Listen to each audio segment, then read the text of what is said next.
কম তেল মশলায় রান্না করা সবজি যেমন স্বাস্থ্যসম্মত তেমনি খেতেও অমৃতের মতো লাগবে।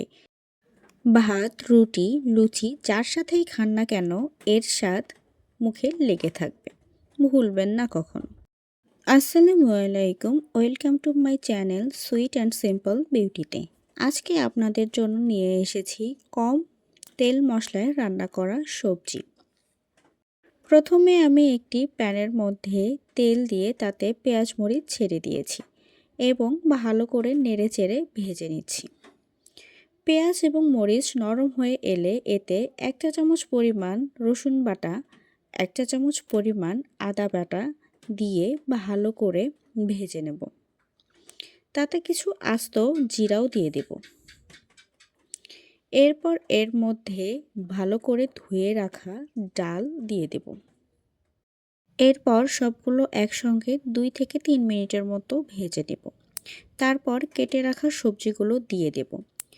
আমি দুটো সবজি নিয়েছি, শসা এবং আলু একই রকমের কিউব করে কেটে নিয়েছি। আপনারা চাইলে এর মধ্যে পেঁপে, গাজর এগুলোও দিতে পারেন। এবার সবজিগুলোকে খুব ভালো করে নেড়েচেড়ে ডালের সঙ্গে মিশিয়ে নেব। তারপর এর মধ্যে 1 চা চামচ পরিমাণ হলুদ, 1 চা চামচ পরিমাণ লবণ, 1 চা চামচ পরিমাণ ধনিয়ার গুঁড়া দিয়ে ভালো করে মিশিয়ে নেব। এবার সবজিগুলোকে খুব ভালো করে নেড়েচেড়ে একসঙ্গে মিশিয়ে নেব।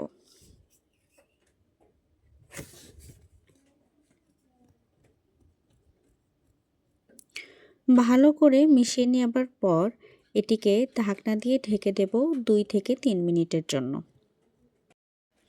সবজিগুলো ভালো করে কষানো হয়ে গেলে এটি ঢাকনা খুলে আবারও নেড়েচেড়ে এবার এর মধ্যে পানি দিয়ে দেব।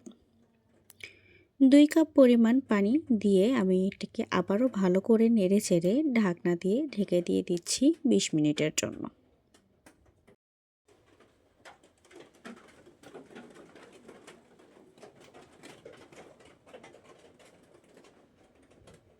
আমি কিছুক্ষণ পর ঢাকনা খুলে একবার নেড়েচেড়ে দিচ্ছি, যাতে করে ডালের সঙ্গে সবজিটা ভালো করে মিশে যায়।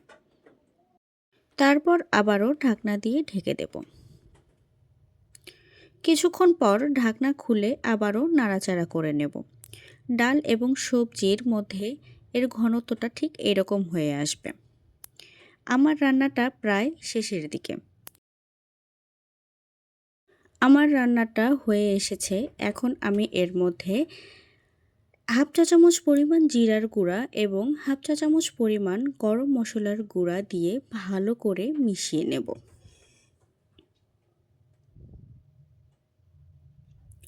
ভালো করে মিশিয়ে নিয়ে আবারও ঢেকে দেব 2 থেকে 3 মিনিটের জন্য।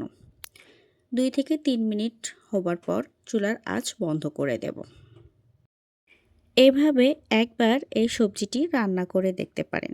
আপনার পরিবারের সবাই আঙ্গুল চেটে পুটে খাবে। চ্যানেলটিকে সাবস্ক্রাইব করে পাশে থাকা বেল আইকনটি বাজিয়ে দিন এবং যাবার আগে ভিডিওতে লাইক, কমেন্ট এবং শেয়ার করতে ভুলবেন না কিন্তু। ধন্যবাদ সবাইকে।